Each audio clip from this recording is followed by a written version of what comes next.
It's been a while, but this is from MandaloreGaming, Ghostmaster Review. I have no idea what to expect from this. I don't think I've ever heard of Ghostmaster. We'll see if I recognize anything from it. I don't know. Because it's not, I'm not really good with names, so if I might recognize something visually, but maybe not. Let's do this. Oh, wasted haste, housework! The Get fuck? me out of here! What the fuck? There are plenty of games that put you on the receiving end of a haunting, but none that put you in control of one quite like No. Ghostmaster. What a fucking intro. Like, what the hell? Oh no, Twitch is doing the ad thing. I'm so sorry. Yeah. So far, don't recognize none of this. But great intro. Halloween is right around the corner, and this is one of the most Halloween games ever made. It celebrates a lot of horror properties and the fun side of all of them, even when it reaches for some grislier titles. Unfortunately, this is not one of those games aging gracefully on the technical side. It was already rough at launch, but some issues like compatibility have gotten even trickier. So now we've got to treat our shit up. For starters, this is a 4x3 game, which isn't a problem on its own, unless the game is displayed stretched out anyways. The menus and UI stuff getting stretched a bit is fine, but the game itself being stretched I can already does tell suck. why I probably if it haven't does play nice in 4x3, that's great. Notice this, because it's like, this type of game usually isn't for me. This would be something I would watch other people play. Because it's like, I'm one of those people that never got into, like, The Sims and shit. I never got into it. I tried him, just not really my style of game, but I love watching that shit. Cause some people they're fucking talented when it comes to the sim shit. They like full on produce shit with it. It's fucking wild. But still not ideal for a strategy game. You gotta keep tabs on a lot of ghosts, people, and rooms, and some maps can be gigantic, so more game on screen is ideal. Other problems you think technology would brute force away, like performance drops, are still around. And not little missing frames that you have to be trained in the Gamer's Nexus dojo to notice, I mean PowerPoint slideshows. Beyond that, it's just a buggy game, to the degree that some ghost powers are flat out broken and don't have any effect. There are plenty of reasons why it's like this. The engine went through a rewrite mid-development, they were out of time and money, Yeah, so many that ghost was levels my were cut, introduction and some ghosts were just to thrown the into Sim other series, levels, was and the original release killing ended on a Sims. sudden cliffhanger. It's one of those games that got dangerously close to not existing. This is where the Complete Edition mod comes in, which is fantastic and still actively being worked on. The base version that's includes cool. lots of fixes. In widescreen, the UI is still stretched, but the font is better. But most importantly, the game world itself is now rendered correctly. You don't see that a lot when it comes to Broken old powers, games, some crashing, especially and other egregious bugs are if they're not fixed, like but many wildly remain. popular. Performance in the iffy maps is better than vanilla, but still has its hiccups. It's an ongoing process, and there is another update coming in a month or so that'll fix even more of this, but even as is, it's still a huge improvement over vanilla. It also has lots of Goddamn, optional Phoenix. additions like challenge modes, restored ghosts, and brand new ghosts. A lot of them were on disc but inaccessible, so those ones are just on your roster now. But by using old design documents, concept art, talking to developers, and other Modders, clues, they've MVPs. begun to outright restore some characters from scratch. I only enabled them through my second run of the game, but they do fit right Doing in. the holy In video short, game work. Even if you don't want new haunters, grab the Complete Edition. Now that you know the magic of the install wizard, let's start the game properly.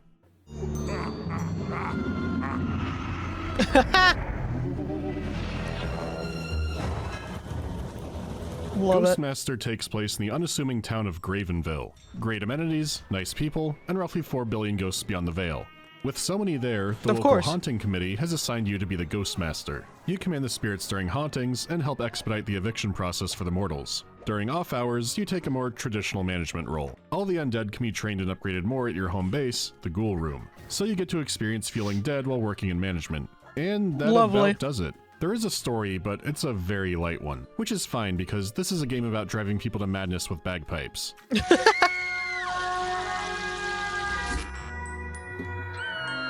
Visually, it's a simple and cartoony game, and that's all it had to be. The environments don't have much that are striking or unique about them, but it does serve as good grounding since your employees will shake things up. Most maps will be fairly static and bright unless you decide to cut the power to them. There are some levels that lean more into it being creepy, but not too far. Again, you're the one doing the haunting, so the game isn't remotely trying to scare you. You're basically the eldritch force that's attacking the world of The Sims. Nattledile? I will Vorte. Abba All of the NPCs can actually have a lot of interactions with their environment, with plenty of animations for everything in between. And that's exactly what you want to nail for this. When you start disrupting a TV, characters stop dancing, one goes over to check what's happening. The game is structured in a way where you usually can't bring out your big scares early and have to build up to them. So the NPCs have plenty of mundane fish tank activities to do, until things begin happening that confuse them, and then terrify them. You can use powers or hints in their bio to learn about their specific fears, but just watching them can give you a lot of info. But you don't need to be a scare scientist to learn that people have an inherent fear of suddenly being on fire. So there's a lot of reactivity in the world and its people for what you do, and that's a good chunk of the entertainment value. It's like being a kid with a hose and an anthill, but instead you fill the anthill with Courage the Cowardly Dog villains. You even have the option to look into character POVs just to have a better view of the chaos. Even sleeping characters who will dream of sheep until you assign them a sleep specialist. RLS is now the least of your worries. Well, all the animation is the focus and the strong point. All of the bizarre and violent powers you have, and the world's reaction to them. The graphics weren't winning any awards even back then, but it's effective for what it's set out to do, even if it can be janky. The sound of the game is overall in a similar spot. The environments have a decent variety, but most of the focus is on the ghosts and their powers. Nothing too noteworthy there.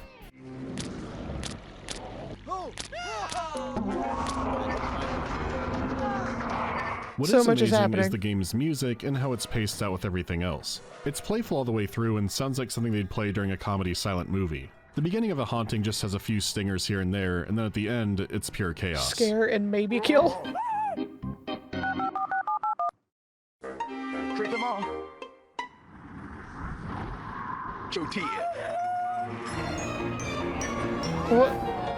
What is happening? The animations.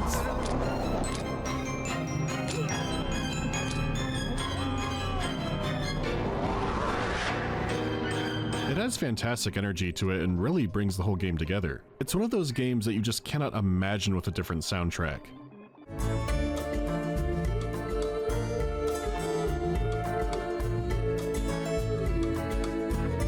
Beyond Sim's gobbledygook, there's also a lot of voice acting from the ghosts themselves. You'll come across many that you can free during the missions, and they all have their stories to tell. Hello, sir. Or madam, or, well, whatever you are. Can I interest you in our range of facial care products? I never meant to kill no one, but I guess I did, and I guess I deserve the cheer because of it. Hey, dude. Like, what do you call it when my 3 geekazoid friends hold a seance for me? Nerdromancy! Hey! Kill me, man! But if you could help us, maybe I could come work for you. What? Bet you don't see many tricksters with gams like these, huh? What the fuck? Is that even a ghost? What? Well, what a ghost master actually controls is a wider range than you might think, but there's something fishy happening with some of these characters. Yeah. What? As for the gameplay, you've got a lot of options. The missions are all structured around the terror campaign you're running in Graven Ville. You'll be given a few assignments, which you can choose the order of. From there you choose which GSG9 ghouls you want on your team, though the game can recommend which ones to use for you. From here you've got your supply of ectoplasm. It's a capped meter that you spend by summoning ghosts to the field and using more elaborate powers. If you're making everyone shit their pants, your plasm cap goes up. But if they start calming down, it starts decreasing. It doesn't go down very quickly, but plasm is still the easiest way to own zone yourself. Because during a mission you can redeploy and move ghosts around all you want, and it saves the powers they're using. So if you redeploy a ghost using powers above the cap, your power is overexerted, and you have seconds until you suddenly die. That one was high enough to actually make it 2 seconds. Unless told otherwise, ghosts are constantly using the powers you told them to, so you need to be careful rotating them in and out. See, the NPCs have their fear and madness meters, but also the belief meter.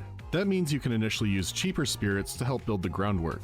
You make electronics freak out, change the weather, maybe have an object or two fly off the shelf. It's all about weakening the mortals by learning their fears, picking away at their sanity, and driving them apart. They're more likely to calm down if they group up, but if you planned well enough, you could also get in a good group scare. Then you keep building plasm for more options. You need to milk this acroid slime as much as you can because you are operating under several limits. Most of your team can't be placed wherever you want, they need to be attached to a specific fetter. Some spirits only vibe with objects attached to violence and murder, your gremlins only want to go in electronics, some ghosts only like mirrors, and elementals will only go in their matter of choice. And those especially get questionable, but they're still funny. Plus, some objects count as multiple fetter types. It turns out that if you're in the spirit world, a war memorial is like an all-you-can-eat buffet, making it a good staging ground for lighting any wannabe exorcists on fire. Beyond strategizing using fetters, powers themselves can also synergize. Like multiple ghosts affecting the weather can create a more violent storm, or one spirit causes a leak and a flood while another causes a power surge. Beyond being a great way to stack up fear and madness, this is also what you need to do to get a bigger roster. Missions can have multiple beings trapped in them, which require very specific actions to free. If you do, they join you for the mission, and then permanently are added to your roster. You do get some automatically as the campaign goes on, but there are a lot of freaks you can add to your collection, and they all have a lot of character and powers to find, so it does feel worth the effort. At least it does most of the time, since some can get very convoluted to unlock. Like, scare away every nurse until this man goes down to the morgue in the basement. This is a big map they ask you to do this in, but even if you do skip out on a few, there are plenty of others to find. Though I would have liked to follow up on some of their motivations. Anyways, the mission goal is usually to scare everyone these, away. like, characters Others are shake so things up by wild. having you scare someone specific away, but you know what you're here for. How quickly you do this, how well you stack your Amityville wombo combos, and more will determine your score. A better score gives you more gold plasm, which you can use at the ghoul room between missions. Beyond already running an undead army, each haunter has multiple powers to choose from, and you don't need to worry about losing something cool as there is redundancy in the roster so other ghosts can have similar powers. It's still good to have favorites, and there are benefits there too. With a new so wild much in this ghost, game. they'll use the power at Damn. the top of the band and everything below it, shifting at random when they're off cooldown. They can also be given orders, though they only have a single slot and not many commands to start with. However, when you bring them on more missions, they get more order slots and can use more complicated commands. Target a specific person, only use this power, only use a power if mortals are in the area. It's a cute looking game, but there can be a lot of strategic depth to it, especially as the campaign goes on. You lure mortals to where they need to be before striking with another. You find ways to create new fetters or shift the existing locations of them. 80% of the Herd time. the unthinking masses into the spook matrix. Being a chaos demon is at the heart of Ghostmaster, but the stakes begin at crash the frat party or scare everyone in a nice house. When it escalates to attack the military base, you feel a shift in the game. Oh, that is heartbreaking. Only terrifying innocent children would get old after a while, so the game introduces opposition. The mortals have called in a gifted medium. Gifted medium is like saying Not driest the fish. medium. Anyhow, if she sniffs you out, she can outright banish your ghost from the level, but by learning her fears and scaring her away, you can get rid of her like anyone else. And then the family calls The up animation royalty. of running away is Royalty-free. hilarious. Who have the mortals called? This ghost breaker will banish your ghosts if you do not act swiftly. The Ghost Breakers are your arch enemy. Yeah, some kind I of wonder fusion who between they're the original based off boys of. and the Three Stooges. Make I no mistake, wonder. they're still dangerous and can team up to banish your troops. Who you gonna call? So unless you bench them in time or scare the Breaker, they're gone. Ghost Again, they're still a threat that has agency, Breakers. so you can mess with them like anyone else. It does mean assaulting their HQ is harder than attacking a regular house, but it's all the same. However, this is where the game starts to change by introducing wards. These are phasmophobic shields that stop you from directly summoning ghosts inside of their areas. You either have to find an indirect way to destroy them, or find a way to get a fetter inside the field and then have the ghosts attack from there. These aren't a bad The idea on their Long own and do Island work in has some come to prey missions, on but Graven issues do start families. compounding with them. One way to create a fetter is that some ghosts have a power to make an irresistible gift that an NPC will pick up. From there you could use other powers to lure them towards the wards, but sometimes they don't do anything. Stairs especially are your kryptonite for them bugging out. It rendered my gift horse powerless. People bugging out in place wasn't Not an the issue horse. before, but now when you're trying to get one to go to an exact spot, it's hell. It's already tricky poking the living towards the objective, and it usually works fine, but the objective-based ones have so many obstacles in the way that their pathfinding is easy to break. It works fine throughout most of the game, it just so happens the spots you need it to progress break down. Don't go back down the stairs, please God. The hospital is the most egregious for this, and it could feel like dumb luck sometimes. It's already a game that puts a lot of limits on you, but now it starts pushing into being annoying. Yeah, like- the maps are getting larger with more elaborate objectives. There's like so much to this game, and it's like so similar in design, at least in look, to like a Sims type game. I'm honestly surprised I've never heard or seen anything about this game before this. This is kind of weird because there's like you could do so much in this. The animations are fucking hilarious, and it's just such we got so much shit to this game, and I've not heard of this game. That is wild.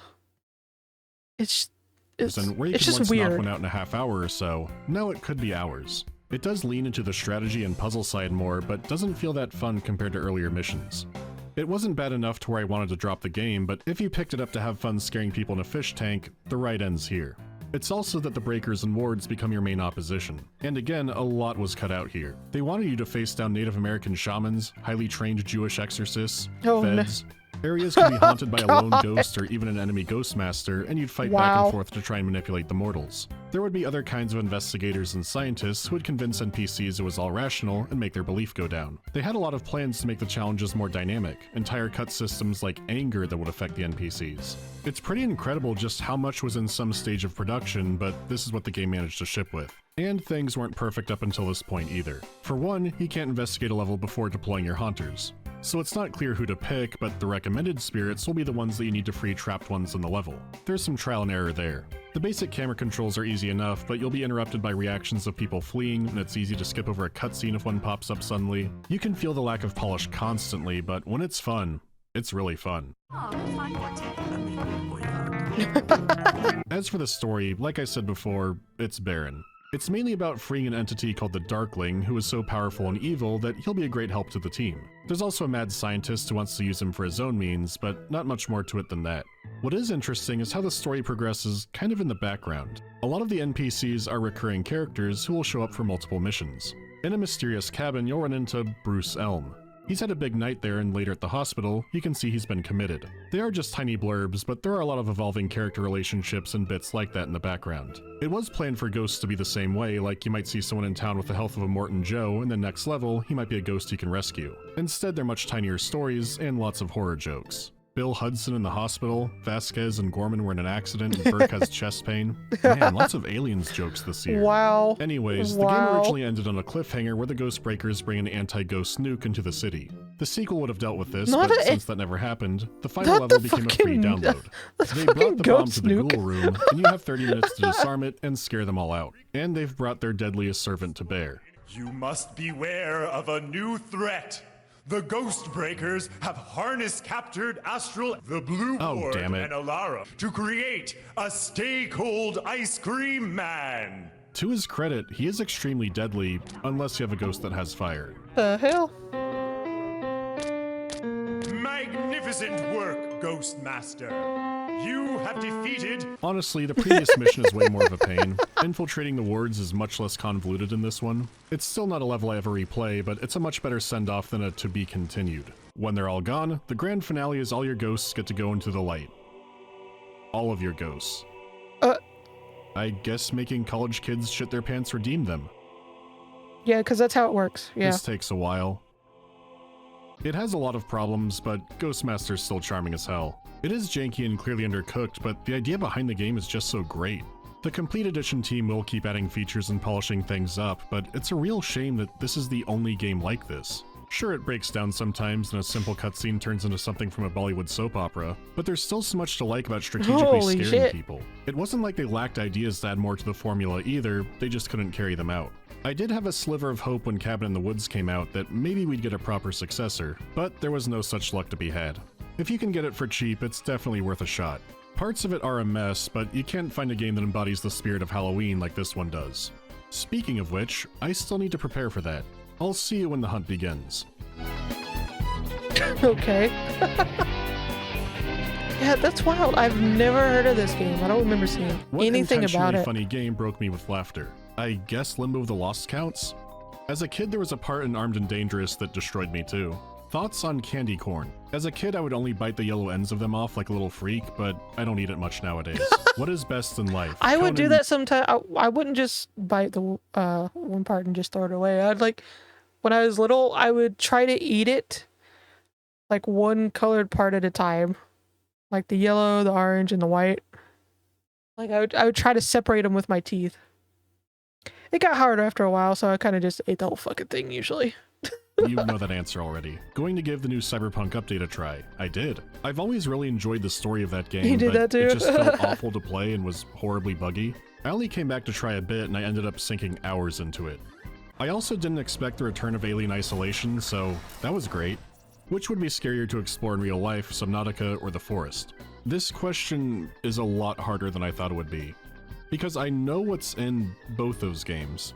I guess I would still go with Subnautica because being in the ocean would make me wonder what else could just show up anyways. But the sequel to The Forest does also I've seen some gameplay of Subnautica, and that would definitely crazy last I looked.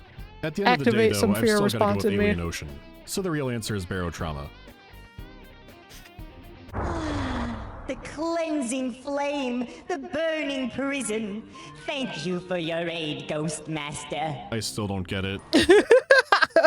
What the fuck? What the fuck? Yeah, okay. What was even going on in that game though? Cause like I'm honestly surprised I have not seen anything of it before. It's wild.